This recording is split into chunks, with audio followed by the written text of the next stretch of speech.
ETF index mutual funds నేర్చుకుని stock మార్కెట్లో రాణించాలనుకుంటున్నారా? వెంటనే ఈ నెంబర్కి కాల్ చేయండి.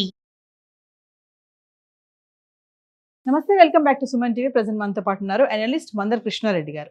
నమస్తే సార్. నమస్తే అమ్మా. సార్, జెన్జీ గురించి మాట్లాడుకుంటే వాళ్ళంట ఇప్పుడున్న పేరెంట్స్ కంటే తక్కువ ఐక్యూ కలిగి ఉన్నారని చెప్పేసి కొన్ని అధ్యయనాలు చెప్పడం అయితే జరుగుతుంది. మామూలుగా మనం మాట్లాడుకుంటాం కదా సార్, నెక్స్ట్ వచ్చే తరం వాళ్ళు ఇంకా ఫాస్ట్గా ఉంటారు, ఇంకా తెలివితేటలతో ఉంటారు, ఇంకా అసలు వాళ్ళు మనం పట్టుకోలేము వాళ్ళని అని చెప్తూ ఉంటారు. మరి జెన్జీ వాళ్ళు పేరెంట్స్ కంటే ఐక్యూ తక్కువ ఉన్నారంటే ఏం జరుగుతుంది సార్? అసలు ఎందుకంటారు? ఐక్యూ అనేది మన మెదడులో ఉండే సెల్స్ యొక్క యాక్టివేషన్ బట్టి ఉంటుంది. అసలు ఎన్ని లక్షల కణాలు ఉన్నాయో మన మెదడులో మనం చెప్పడం చాలా కష్టం. మనం వాడుతున్నది ఎంత అంటే మన జనరేషన్కి వచ్చే వరకల్లా 1% లోపలే మనం వాడుతున్నాం. ఇంకా 99% ఉంది వాడడానికి కావాల్సింది. పూర్వీకులైతే 2%, 3% దాకా కూడా కొంతమంది ఆలోచించిన వాళ్ళు ఉన్నారు, మేధావులైన వాళ్ళు. అసలు పెద్ద పెద్ద రాళ్ళని, బండరాళ్ళని, అంటే ఒక్కొక్కటి 33,000 టన్నులు, 2,000 టన్నులు, 5,000 టన్నులు ఉన్నటువంటి పెద్ద పెద్ద రాళ్ళని దేవాలయాలు కట్టడానికి సులభంగా ఒక 5-10 మంది మనుషులతోటి వాటి పైకి పంపించేట్టు ఏర్పాటు చేసేవాళ్ళు. అంటే టెక్నాలజీ అంతా ఉపయోగించేవాళ్ళు, బుర్రనంతా ఉపయోగించేవాళ్ళు. ఇది ఎలా పైకి వెళ్ళగలుగుతున్నది? రాళ్లతోటి బ్రహ్మాండమైనటువంటి దేవాలయాలు కట్టారు. ఒక్కొక్క దేవాలయం చూస్తే విదేశస్తులు ఆశ్చర్యపోతారు. గాల్లో వినాయకుడు ఇట్లా తేలుతూ కనబడతాడు, గాల్లో ఉంటాడు, మధ్యలో ఉంటాడు, పైన ఏముండదు, కింద ఏముండదు, అటుపక్క ఇటుపక్క ఏముండదు. అంటే 4 అయస్కాంతాలు పనిచేస్తుంటాయి దానికి, మధ్యలో వినాయకుడు ఉంటాడు. ఏ ఒక్క దాంట్లో చిన్న తేడా వచ్చినా లడుకులు కింద పడిపోయే అవకాశం ఉంది. కానీ అలా పడిపోకుండా ఉండేటట్టు ఆ గోడల లోపల ఆ పరిస్థితిని కల్పించారు. ఇలాంటి ఐక్యూ ఒకప్పుడు చాలా ఎక్కువగా ఉపయోగించే పరిస్థితి ఉండేది. ఇవాళ దేనికి ఐక్యూ ఉపయోగించాలి? ఉదాహరణకు మనమే తీసుకుందాం.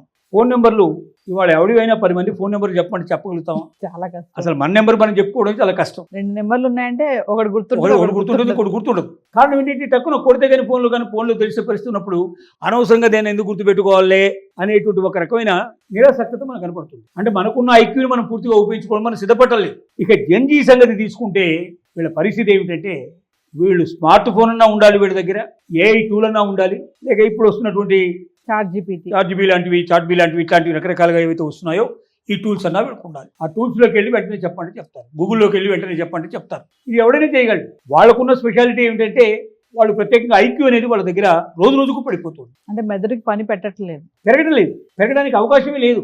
జ్ఞాపకం పెట్టుకోవాలి దీన్ని. ఇది మనం మళ్ళీ తిరిగి పదే చెప్పడానికి అవకాశం ఉంటుంది.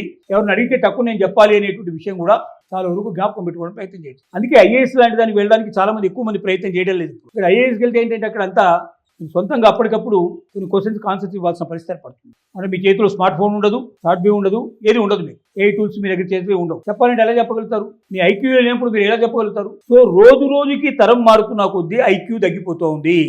ఐక్యూ ఎప్పుడు పెరుగుతుందంటే పేరెంట్స్, గురువులు దాన్ని పెంచడానికి ప్రయత్నం చేస్తే పెరుగుతుంది. కానీ ఇప్పుడు తయారవుతున్న గురువులు కూడా, ఇప్పుడు తయారవుతున్న పేరెంట్స్కి ఏమో టైం లేదు. కాబట్టి వాళ్ళు ఏం చేస్తున్నారంటే ఏదైనా ఉంటే గూగుల్లో చూసుకోరని వాళ్ళే చెప్పేస్తున్నారు. అంటే సార్, ఒక క్వశ్చన్ చెప్పండి. అంటే ఇక్కడ క్రిటికల్గా ఆలోచించడం కానీ, ఈ అటెన్షన్ స్పాన్ కానీ, ఈ జ్ఞాపక శక్తి కానీ ఇవన్నీ తగ్గిపోతున్నాయి అంటారా? డెఫినెట్గా.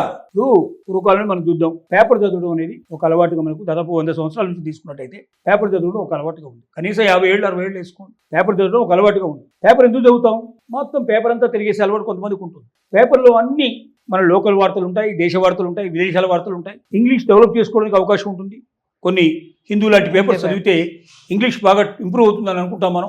ఇలాగ ఒక పేపర్ మొత్తం చదివి దాన్ని జ్ఞాపకం పెట్టుకోవడం వల్ల జ్ఞాపక శక్తి పెరగడానికి, ఐక్యూ లెవెల్స్ పెరగడానికి ఒక అవకాశంగా ఉండేది. ఈ పేపర్ చదివేవాడేవాడు ఏదైనా న్యూస్ కావాలంటే అప్పటికప్పుడు ఆ న్యూస్ వరకే పరిమితం అవుతున్నాడు తప్ప మిగతా వార్తలన్నీ ఏమిటి, పరిస్థితులు ఏమిటి, సమాజం ఎట్లా ఉంటుంది, నేషనల్ ఇంటర్నేషనల్గా ఎటబోతుంది అనే ఆలోచన దృక్పథమే మనలోంచి జారిపోయింది. ఇంకా ఐక్యూ పెరగడానికి అవకాశాలు లేవు.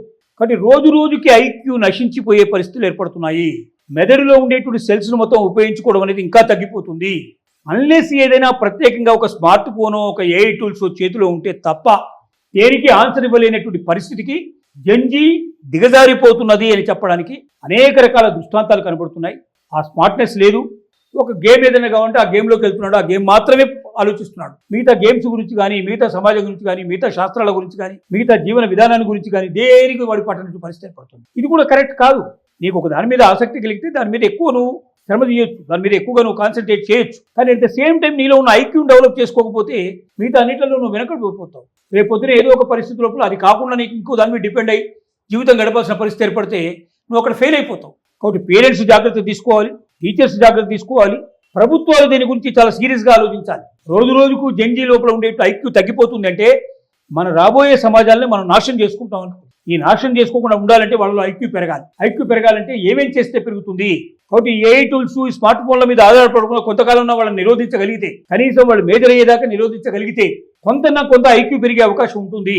వీటి గురించి పేరెంట్స్, సొసైటీ, టీచర్స్, గవర్నమెంట్ ఎవరికి తోచిన పద్ధతిలో వాళ్ళు ప్రయత్నించి వీలైనంత తొందరగా దీనికి మార్పులు చేర్పులు తీసుకురాకపోతే రాబోయే సమాజాలు నిర్వీర్యమైపోయే అవకాశం ఉంటుంది. పనికిరాని శుద్ధులుగా తయారైపోతారు. ఆ ఏఐ టూల్స్, స్మార్ట్ ఫోన్ మీద జీవితం వాళ్ళ బతుకుతో ఆధారపడి ఉంటుంది తప్ప వాళ్ళకంటూ వాళ్ళు స్వయం నిర్ణయాలు తీసుకోగలిగే పరిస్థితులు కూడా వెళ్ళిపోతాయి. జీవితంలో కూడా ఏ నిర్ణయం వాళ్ళు కరెక్ట్గా తీసుకోలేరు. ఎవరికి పనికిరాని చేతగాని వాజమ్మల్లాగా తయారైపోతారని మనకు అర్థమవుతుంది. Thank you.